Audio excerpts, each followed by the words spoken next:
12 anggota Dewan Kabupaten Lampung Tengah dari daerah pemilihan 5 menggelar reses. Reses tersebut bertempat di Aula Balai Kampung Nambadadi, Kecamatan Terbanggi Besar, Kabupaten Lampung Tengah.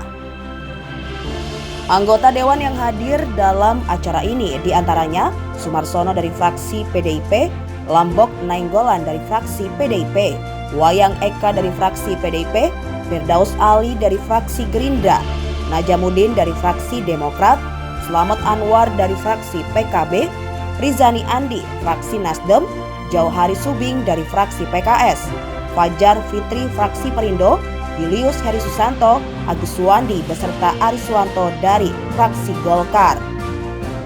Mereka menjaring aspirasi masyarakat bawah, terutama dalam hal keluhan masyarakat di wilayah dapil mereka.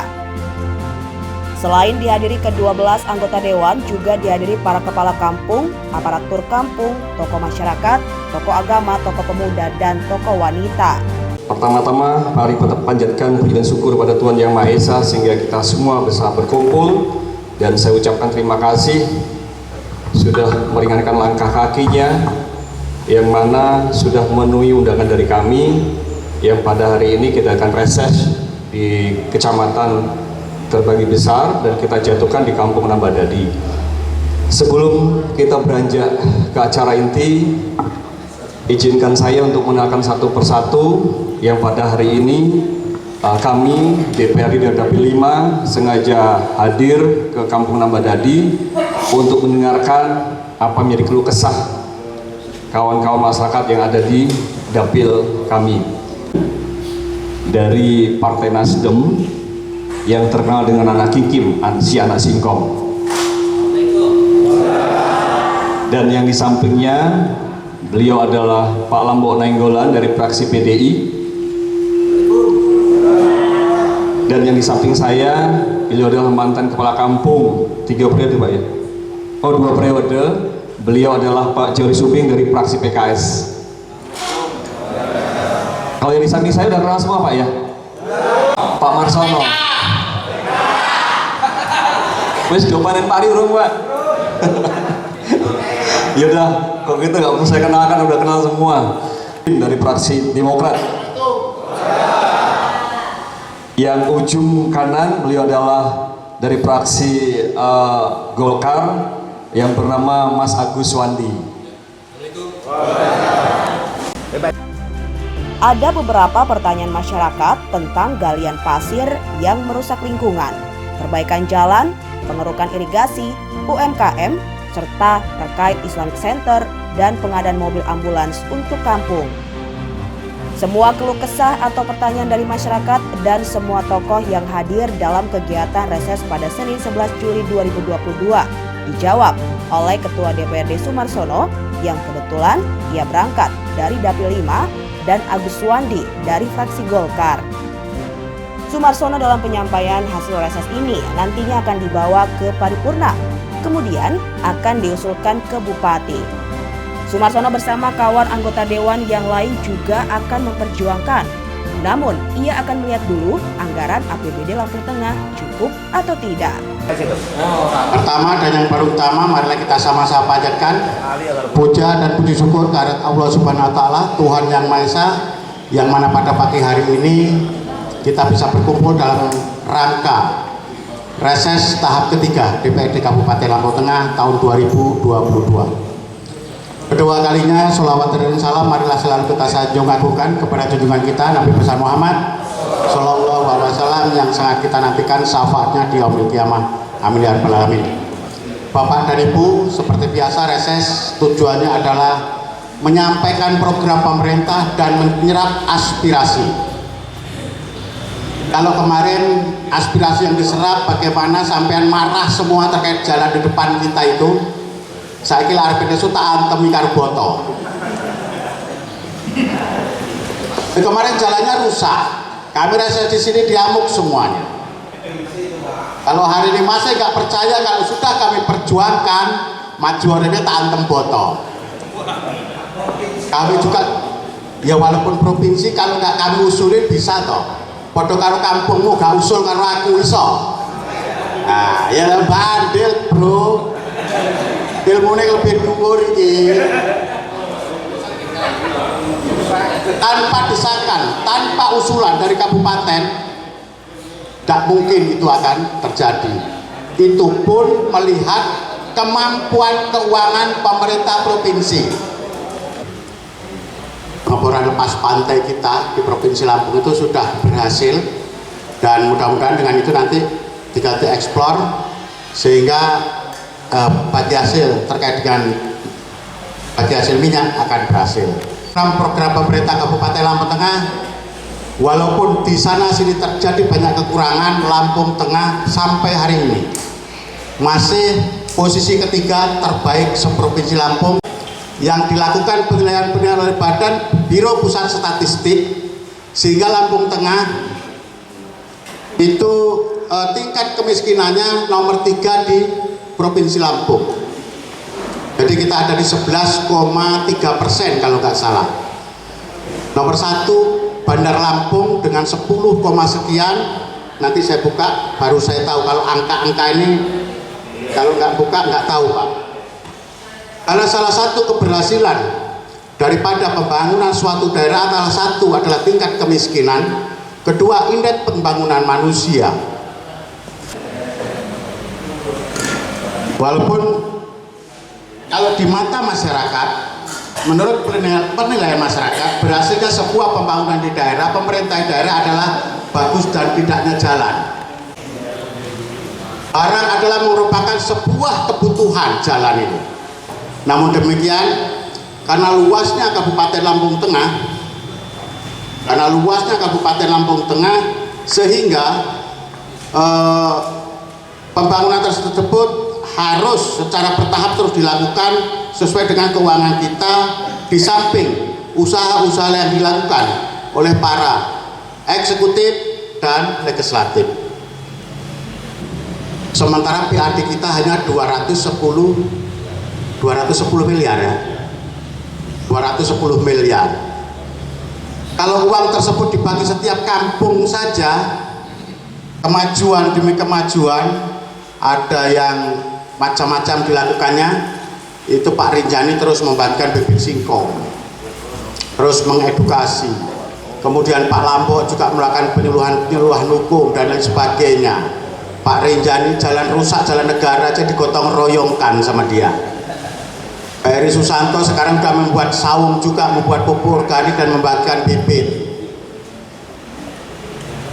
Pak Lurah Dongkol ini.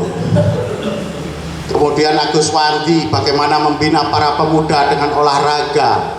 Pak Najamuddin di bidang keagamaan yang sekental, saking giatnya kegiatan keagamaan sampai gak rapi-rapi. Ceramah terus Pak, pengajian terus. Saya marah sama dia. Tunjukin yang mana. Kalau nggak mau biar saya yang maju. Yo tenang, ya deh ya. Siap.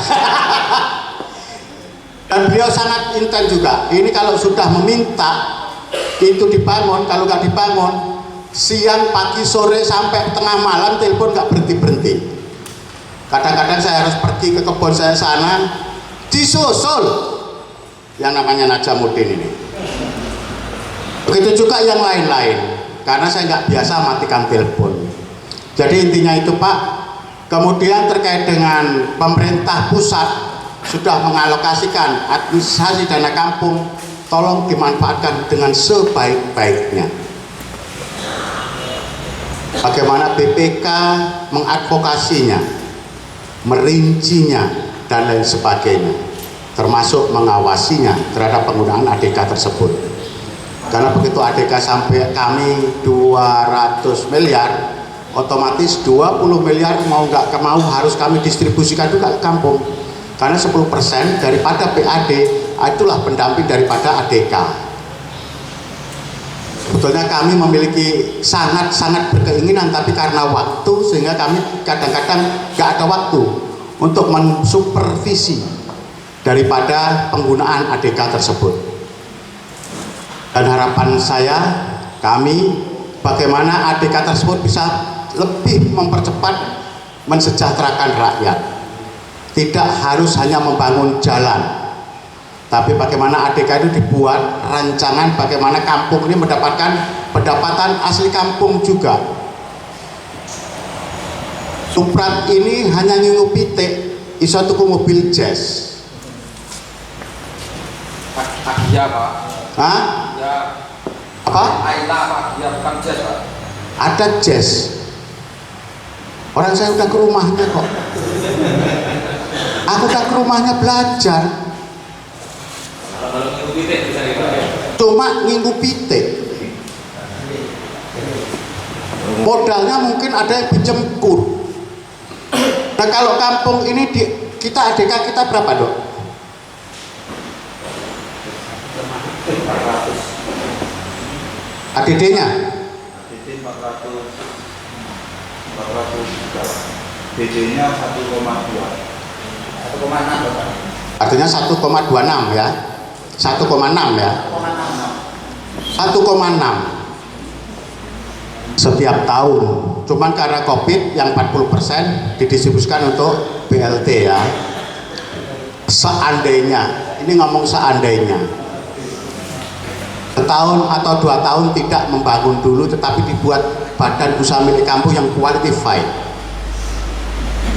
kira-kira mendapatkan uang nggak? Masa ya nih Pak ini renek wong pinter, renek wong iso ngelola usaha bersama. Suprat, Mas Suprat itu gur ngingu pitik, sementara pitik gur dipakani ngendok didol. Prat ya. Teleke lek didol telek haram. Tapi ngedole kan pupuk. Ya. Pak beli pupuk kandang kan tadi ya, aku beli pupuk kandang. Ya enggak gua telek ayam. Sampai teleke wae dadi duit. Tetapi begitu harga jatuh nangis. Tetapi tokoh-tokoh dan aparatur kampung terbang ini nggak bisa berbuat apa-apa. Sementara beras regane ora mudhun kalau kita beli di pasar sana. Tapi kalau kita beli beras di gilingan tempat kita giling regane 7.500. Tapi nang pasar tetap 10.000 loh. Karena saya beli. Ini yang harus diolah oleh para tokoh-tokoh, pemuka-pemuka tokoh yang ada di Nambadadi, terutama aparatur kampungnya. Hari kui, mek gur icak-icak kerja ning kampung kene. Mek gur ben gagah seragam tok. Hari kui lho. Adik kula nang tokone ning kono kui. Ya. Omahe apik. Arepe ngerami kalo kampung ki lho ra godak. Wong sak meneh kae iki.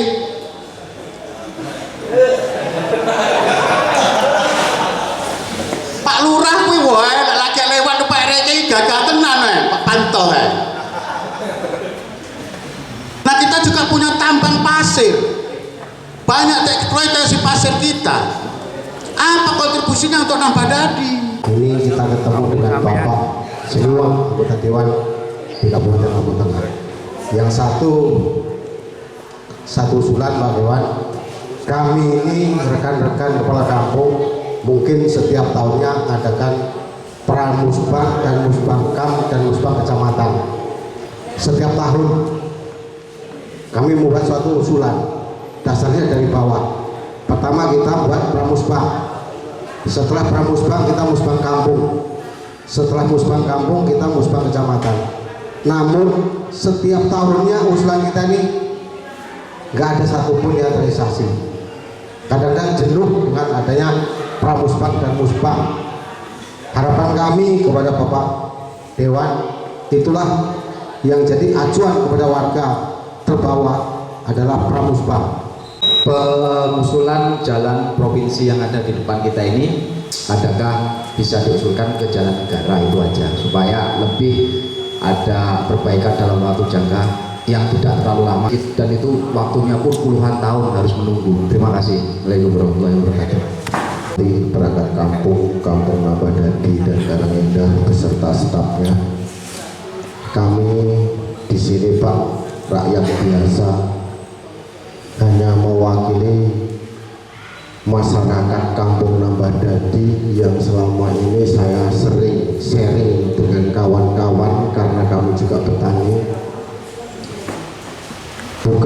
masalah ini itunya Pak, kami hanya meminta Bapak Ketua Dewan itu atau beserta kawan-kawan memikirkan saluran air irigasi Pak, karena sekarang sawah ladang kita Pak yang biasanya dulu-dulu itu tanam padi semua Pak, dari WS16 PO Jawa yang arahnya dari itu namanya apa?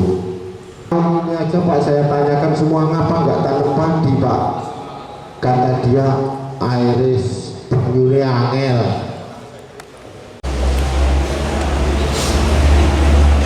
Baik, terima kasih.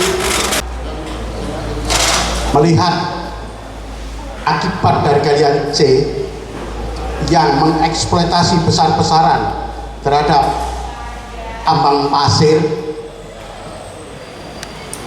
mau nggak Bapak dan Ibu mengambil tanda tangan?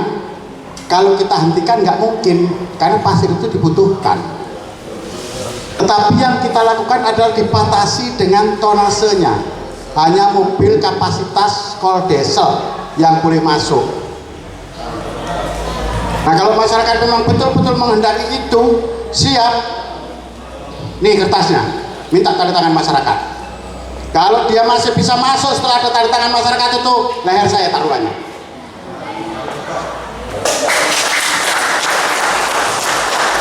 Saya dapat duit juga enggak, jalan rusak saya dimarah, apa untungnya saya membelain mereka? Ayo kita batasi hanya memakai mobil kecil, musuh gak oleh muat pasir, apalagi tronton, karena pasir gak mungkin kita hentikan. Sepakat gak? Minta dukungan masyarakat, siap gak? Hah? Kalau tanda tangan itu nyampe ke saya, kalau masih bisa masuk, nah.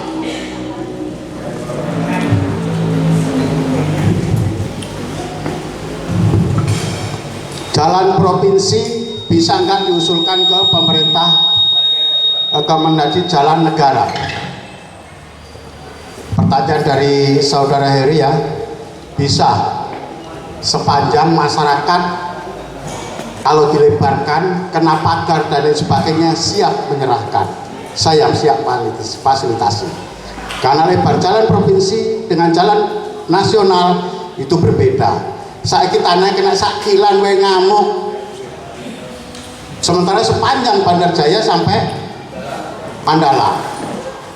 Ini terkait dengan regulasi, terkait dengan aturan.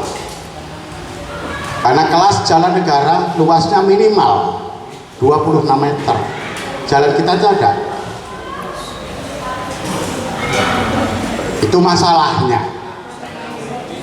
Ngomong memang gampang, tapi pada saat terbentur aturan, sopo sing iso. Omah muntah yang ngamuk tak kowe, pagermu minta yang ngamuk. Nah, harapannya kan itu. Hah? Jadi pakai alat berat ini betul-betul merusak benar Pak. Jadi lautan tempat kita ini. Bukan berarti kami melarang, itu bukan. Ya boleh silakan. Oh jadi dol main, kena ngelarang main didol. Nah ini harapan kan dari Nambadadi dan Wonoharjo, harapan saya ini. Suatu contoh, saya mohon maaf, kenapa Karina Indra sekarang nggak ada? Karena jalurnya kami portal, kan itu. Itu bukan kita melarang, bukan. Buat formatnya, dukungan masyarakat. Jalan yang ada dari mulai Tadus sampai Kadut dilarang memuat pasir memakai roda 6, memakai tronton. Ada. Nanti ini, terus saya disposisi. Gini Pak, oke, kalau mungkin jalan provinsi ini oke Pak. Yang kita bahas ini jalan masuk ke kampung masing-masing Pak. Itu urusanmu lah. Cuman urusanmu kan ngurusi aku loh. Cuman maksud saya dipertegas undang-undangnya Pak. Karena ini bukan yang menikmatin orang provinsi, yang menikmatin warga kita Lampung Tengah Pak.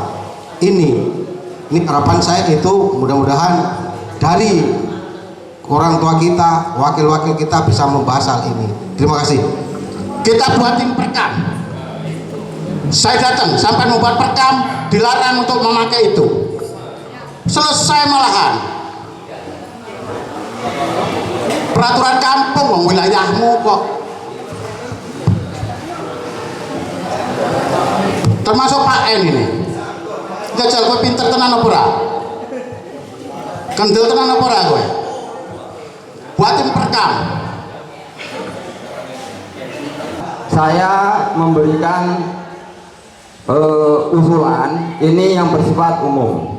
Yang pertama, Pak, jujur ketika saya lewat di malam hari dari Bandar Jaya sampai ke Mendala, Bandar Mataram, itu saya melihat di Karangendah itu terang benderang, Pak.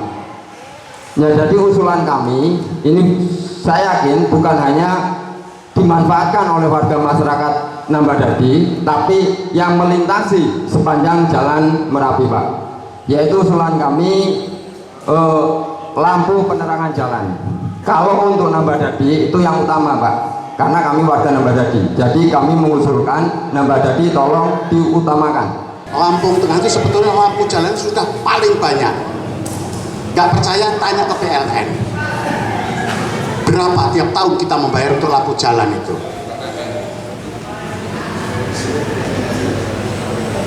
Kami juga sudah marah.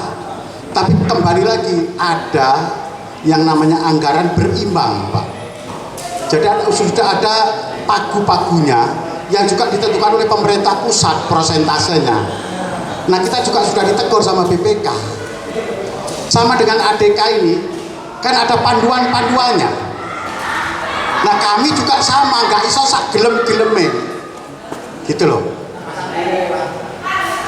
Pemerintah daerah memfasilitasi kalau masyarakat mau memasang sendiri, izin. Ya kan, wong dalan ning ngarepe dhewe masang lampu ra gelem kok ngoceh. Raya, Pak. Jalan raya, Pak. Iya, tahu jalan raya juga sampean yang lewat kan. Kalau semua dibebankan kepada negara, yaitu tadi kemampuan kita terbatas, bisa tapi bertahap. Ini menjadi catatan saya, sudah saya catat. Tuh. Lampu jalan, galian C, semua saya catat aspirasi ini. Jadi ini bukan ica-ica. Tetapi saya tidak mau langsung memberi angin surga dengan jawaban iya. Karena melihat kemampuan keuangan daerah yang terbatas. Supaya bisa terdistribusinya dengan baik atau bisa mengangkat UMKM yang ada di kampung khususnya ya. Kebetulan di Senin yang lalu kebetulan saya di Bapemperda, itu badan untuk pembentukan peraturan daerah. Salah satunya ada poin untuk mengatur toko modern dan supermarket. Nah, di situ poin terbesar yang ingin kita ajukan adalah bahwa setiap toko modern dan supermarket itu wajib 20% mengakomodir UMKM yang ada di wilayah masing-masing. Contohnya adalah misalnya kalau di Bandar Jaya mungkin ada Chandra, ada PB. Nah, di situ kita akan atur bahwa mereka wajib 20% produk yang mereka jual adalah hasil UMKM wilayah yang ada di seputaran atau di Kabupaten Lampung Tengah pada umumnya. Itu yang pertama. Terus yang kedua adalah kita banyak sekali gerai Indomaret, Alfamart yang ada di Kabupaten Lampung Tengah. Mungkin di Nambadadi belum ada, tapi yang terdekat pasti ada. Nah, itu kita masukkan peraturan bahwa mereka wajib 20% isinya adalah produk-produk hasil dari kampung-kampung UMKM yang ada di seputaran gerai tersebut. Saya juga orang olahraga, saya sudah keliling kemana-mana juga sebagian. Jangankan di provinsi lain ya, di kabupaten, di provinsi Lampung, kayaknya memang Lampung Tengah sendiri yang belum punya gitu. Tulang bawang saya main ke Menggala sudah ada gitu, stadion atau kabupatennya. Kalau bicara anggaran memang benar akhirnya mentok di anggaran. Saya masih ingat, mungkin teman-teman yang lain juga sudah masih ingat sekali, ada Pak Lambo, ada Pak Rinjani, ada Mas Julius Seri. Pada awal tahun 2020 itu kita sudah dapat anggaran sekitar 14 miliar untuk pembantuan 16 miliar untuk membangun stadion yang ada di Poncowati, di dekat pom bensin. Kalau tahu pabrik es ya dekat seputaran situ. Itu sudah ada anggarannya. Tapi memang balik lagi seperti Pak Ketua bilang, gara-gara kompak COVID ini tadi, pada saat kita sudah mau merencanakan membangun itu, tiba-tiba COVID. Kebetulan itu anggaran dari pusat langsung ditarik lagi. Itu yang pertama. Terus yang kedua, mau nggak ngebangun stadion? Mau gitu. So, teman-teman anggota DPRD juga pasti mau. Masalahnya tahun ini dan tahun depan, mohon maaf Mas, memang anggaran lagi. Karena apa? Kita ada tanggung jawab apa ya? Yang penerimaan penerimaan P3K itu penerimaan itu tanggung jawabnya adalah pusat yang akan memberesi semua gitu. Ternyata dalam perjalanan waktu itu dibebankan ke pemerintah daerah. Mau nggak mau setiap OPD itu segini ketiga untuk nganggarin space gaji dari P3K. Boro-boro kita membangun ini, ya gitu. Bukan 55 miliar untuk 82 desa yang mengadakan Pilkakam langsung. 84, ya 84. Artinya dana itu sudah di PMK. Masalah anggaran untuk gaji honor panitianya itu bisa dipertanyakan kami nanti ke PMK-nya langsung. Bisa melalui perkam, ya dibuat peraturan kampung. Misal para calon itu sumsuman gitu loh, iuran untuk memenuhi kekurangan yang ada pada kampung tersebut. Itu kan merupakan win-win solusi. Jadi ada solusi yang terbaik. Ya mau tidak mau ya yang mau nyalon kalau kampung ya harus sanggup seperti itu. Cukup seperti itu ya. Seusai reses, Agus Suwandi yang juga anggota Bapemperda pada kesempatan yang sama mengatakan tentang usulan masyarakat Kampung Nambadadi untuk peningkatan UMKM sudah masuk dalam Badan Perencanaan Daerah. Dan pihak Bapemperda akan segera memanggil pelaku usaha agar nantinya bisa menampung hasil usaha masyarakat kampung. Kebetulan kita dari Bapemperda sedang mengusulkan peraturan daerah tentang penataan pasar modern swalayan. Nah, di situ ada poin-poin aturan yang kita buat bahwa setiap gerai toko modern itu wajib 20% mengakomodir UMKM setempat. Nah, saya rasa itulah peluang UMKM yang ada di Lampung Tengah untuk menjual produknya di gerai-gerai tersebut.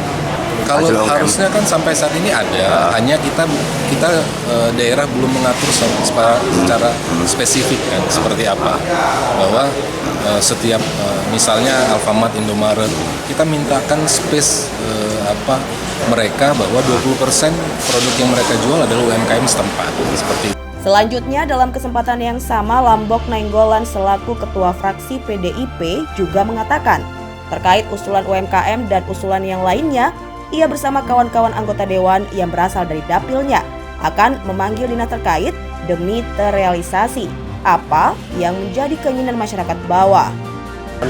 Terkait masalah progres pembangunan di Lampung Tengah ini dari berbagai bidang. Tentu ini menjadi PR kami sebagai wakil rakyat agar kami bisa mengakomodir seluruh aspirasi yang disampaikan oleh beberapa masyarakat.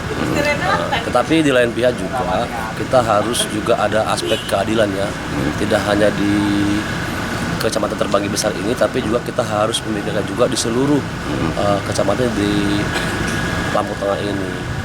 Memang yang utama yang menjadi aspirasi mereka adalah masalah jalan ya. Tentu ini kami sudah berupaya ya melakukan program agar perbaikan jalan di Lampung Tengah ini memang menjadi prioritas utama. Ya, di samping itu juga beberapa masyarakat juga mengusulkan terkait masalah pengembangan UMKM di masyarakat yang ini bisa meningkatkan taraf hidup masyarakat. Kita memberi ruang ataupun space ya, di mana masyarakat itu bisa menunjukkan ataupun menjajakan hasil kreasi dari UMKM ini. Karena dengan mereka diberi space, diberi ruang sebagai tempat mereka berjualan, maka masyarakat mengetahui bahwa UMKM itu betul-betul mendapatkan perhatian dari masyarakat. Dan dilanjutkan oleh Ketua DPRD Lampung Tengah Sumarsono yang juga mengatakan DPRD Lampung Tengah telah mengusulkan perbaikan jalan provinsi Bandar Jaya ke Bandar Mataram senilai 24,6 miliar. Skala prioritas yang mana mantap jalan ini kan memang merupakan RPJMD, Kepala Daerah dan DPRD. Dalam hal ini milik provinsi, jadi ya kewajiban mereka untuk menuntaskan RPJMD-nya dengan jalan mantap Provinsi Lampung. Kami setiap tahun sudah mengusulkan ini dan alhamdulillah tahun ini terrealisasi sehingga bisa sedikit membantu masyarakat untuk membawa hasil pertanian sehingga tidak terlalu tinggi biaya produksi. Kalau dari DPR jalan provinsi yang stressing utama itu ya jalan ini sama jalan dari Kota Gajah sampai Bandar Surabaya. Sama tahun ini juga. Tadi keluhan-keluhan itu kan terkait dengan salah satunya sedimen lumpur yang ada di saluran-saluran irigasi untuk minta diangkat ya sedimen lumpurnya sehingga harapannya air akan stabil dan mencukupi untuk kebutuhan musim tanam depan. Lampu jalan kita di kabupaten ini sepertinya sudah overload ya. Karena sudah overload, mekanisme mana lagi yang mau kita tempuh gitu loh. Ini kan akibat daripada luasnya wilayah Lampung Tengah, panjangnya jalan Lampung Tengah sehingga tidak bisa mengcover juga. Tapi pelan tapi pasti nanti pasti ada regulasi baru yang membolehkan untuk itu.